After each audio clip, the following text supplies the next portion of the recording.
we spend some time on dairy? I like to talk about dairy.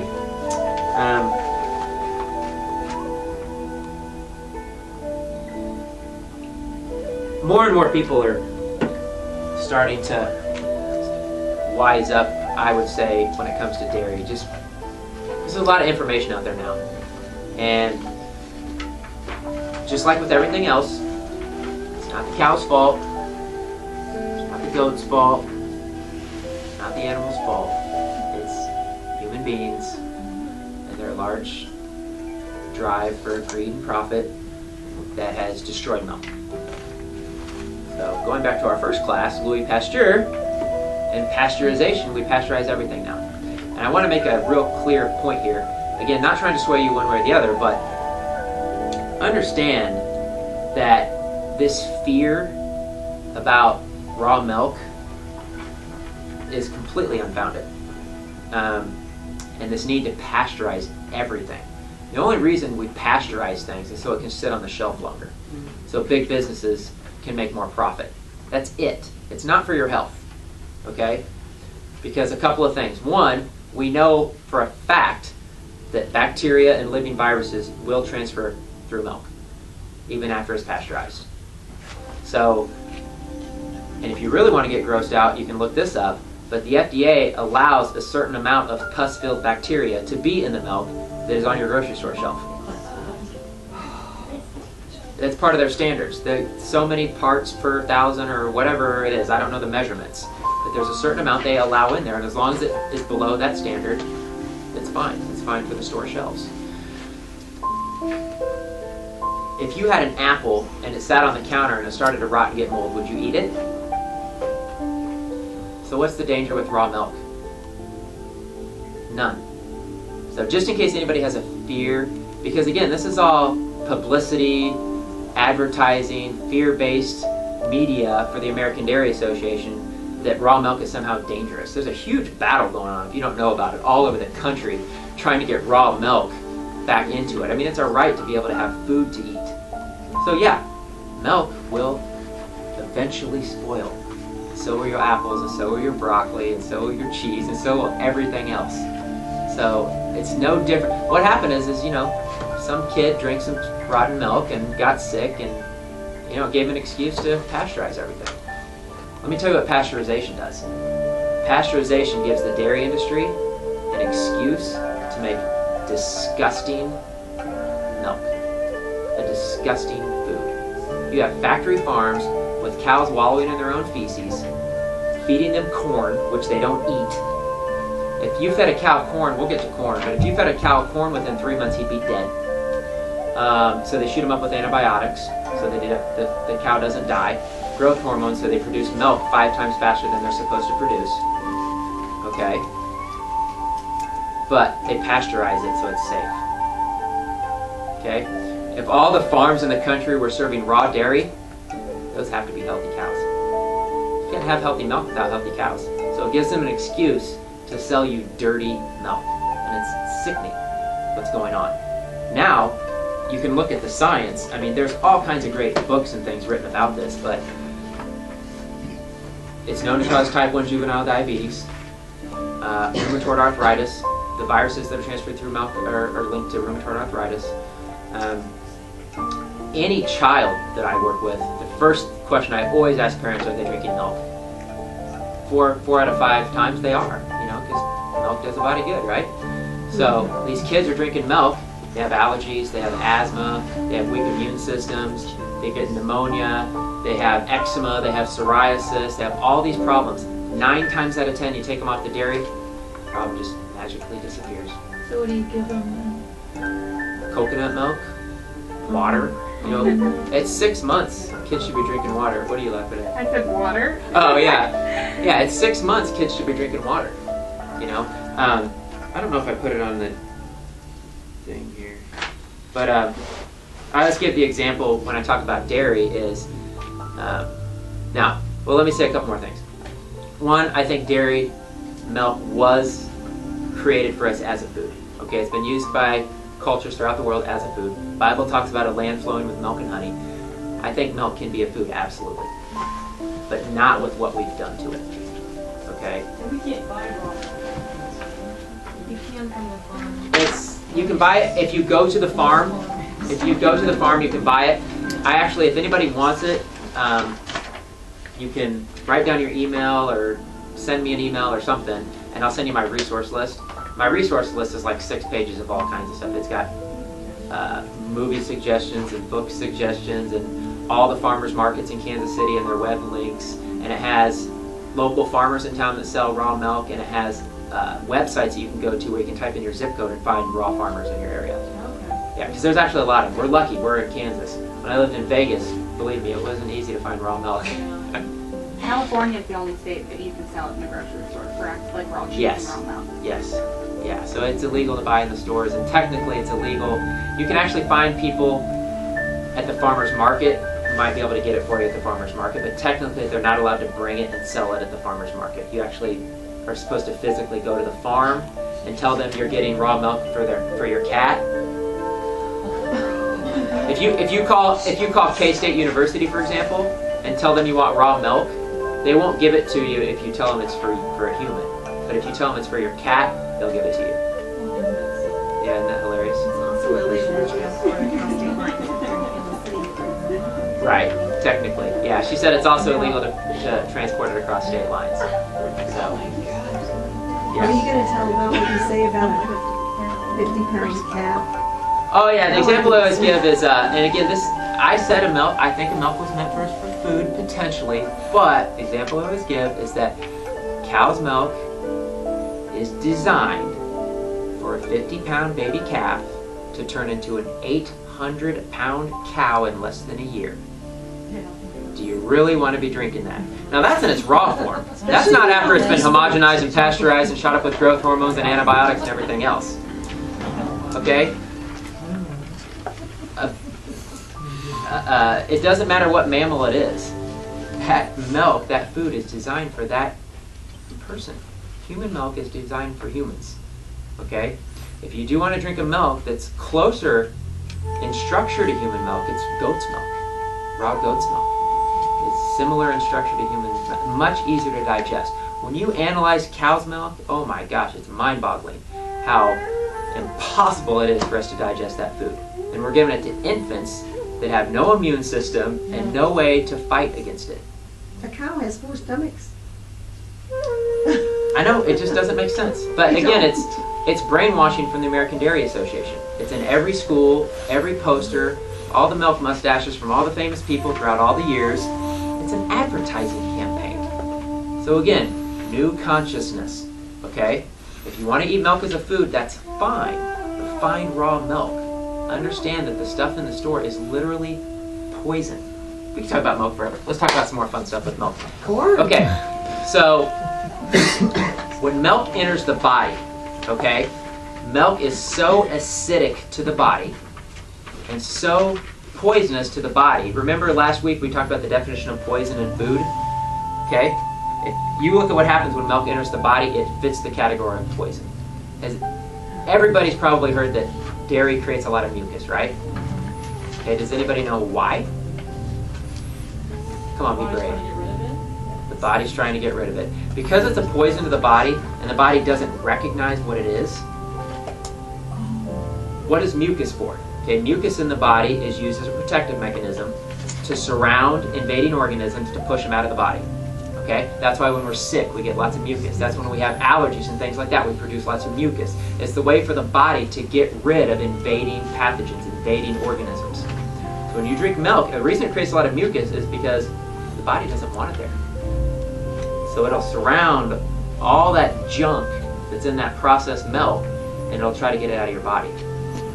We do colon hydrotherapy here. It would boggle your mind if you saw how much thick mucus coming out of people's colons that has been accumulating over years from drinking dairy products.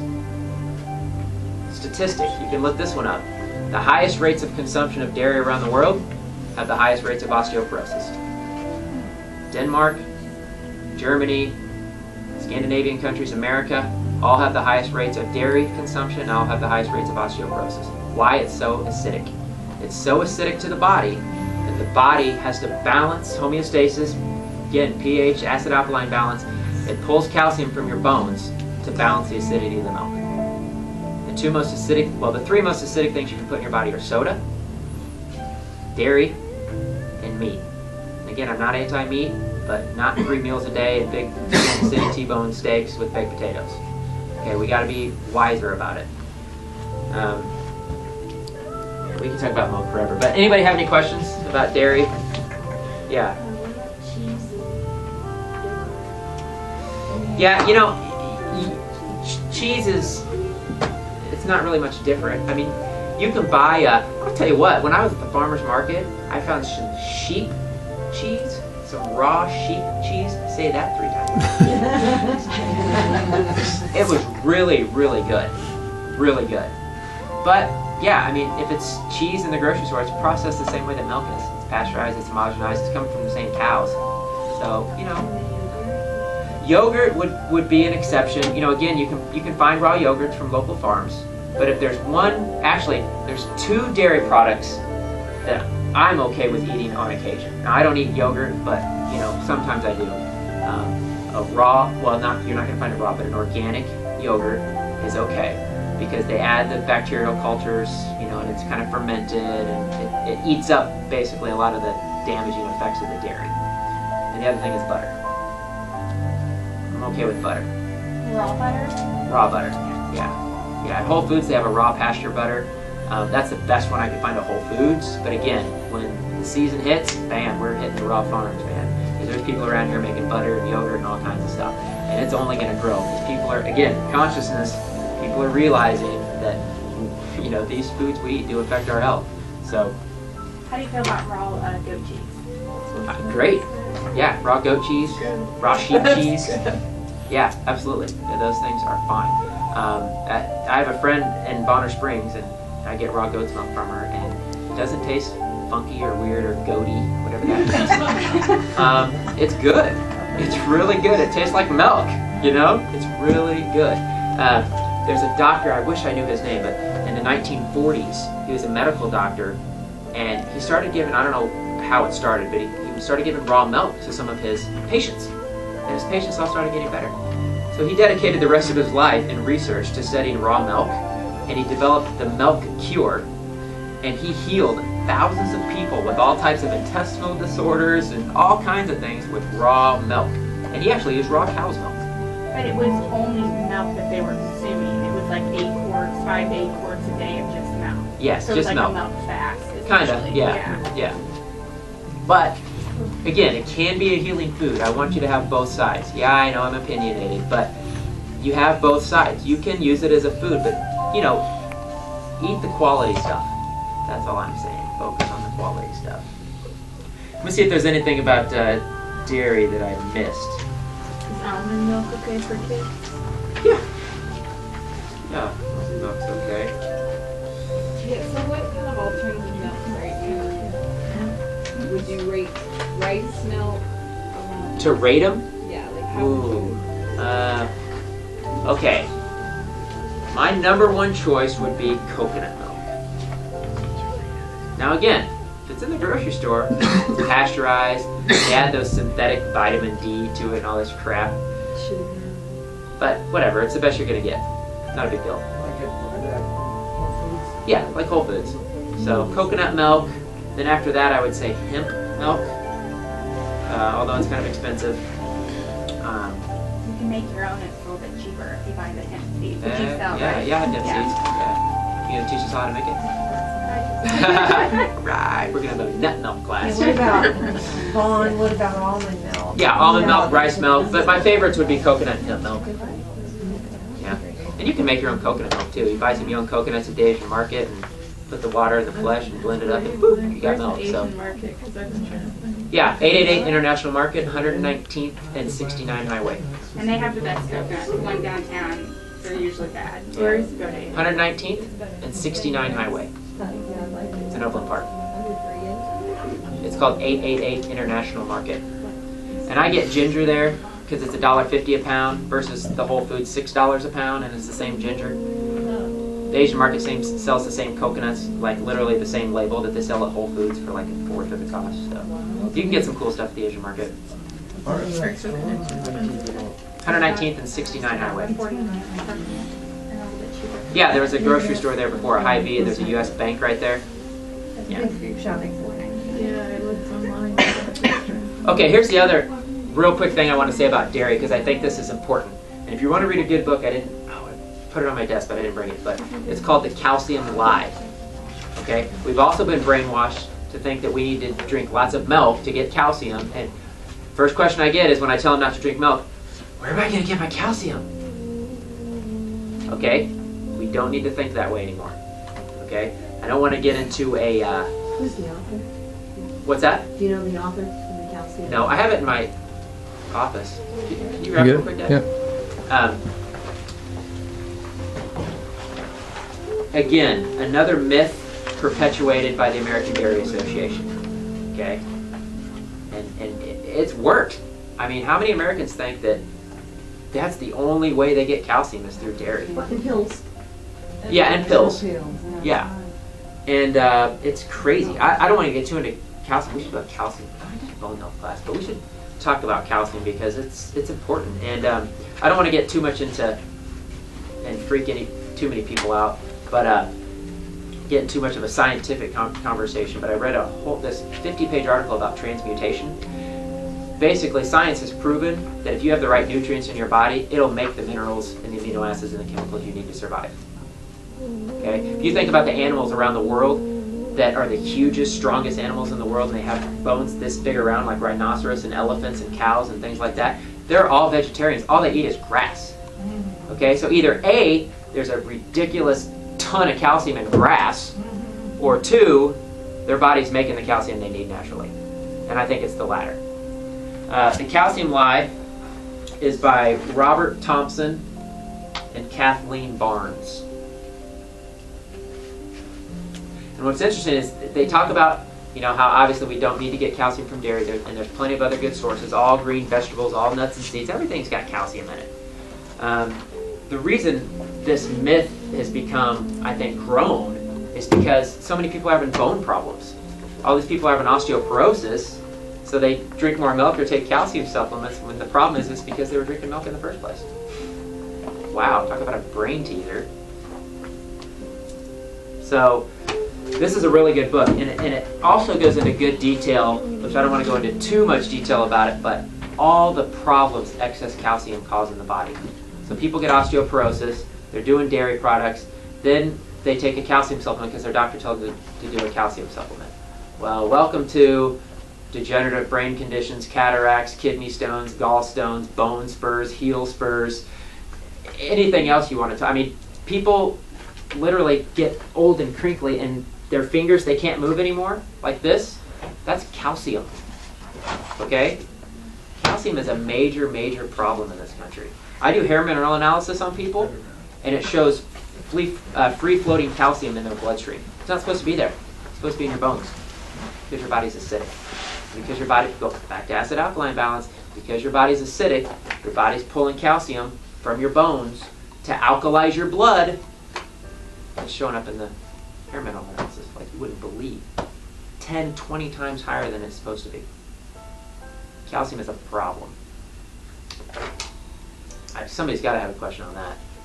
No? So how long will that flush out of your body after you stop taking it? After you start taking calcium If you supplements? stop taking the calcium, will it flush out after 2 months? It's going back to the terrain. It's going back to having a healthy body and a healthy terrain, a non-acidic body. That's why we have to, best we can, the world we live in, but we cut out one thing at a time. The soda, the processed sugar, eating too much meat, all the things that acidify the body. That's what causes the body to be like, oh crap, I need an alkalizing mineral. Where can I get it? Oh, the bones has lots. That's what happens. Yeah. It's the most alkalizing mineral is calcium. And the Tasty hip right here, Yeah, and the best source of it, and it's most abundant in our bones. So it's an obvious, easy choice for the body. It's got to keep you alive. So. That's kind of a paradigm shift because I've always thought of milk as just alkaline, like you said. Right. Like when somebody has heartburn, they want a glass of milk, or Right. when you eat something spicy, a glass Right. of milk. That's because it's so thick, it coats the throat. It has nothing to do with the alkalinity. It's acidic. Very acidic. It's one of the most acidic things you can put in your body. Even raw goat's milk is acidic, but it's down here compared to pasteurized processed stuff. So, just like nuts and seeds are acidic, but we still need to eat them. You know what I mean? So, but, you know, again, it's people drinking milk every day and eating cheese and just, you know, doing tons and tons of dairy. So start cutting that stuff out, man. I'm telling you, it's one of the best things you can do.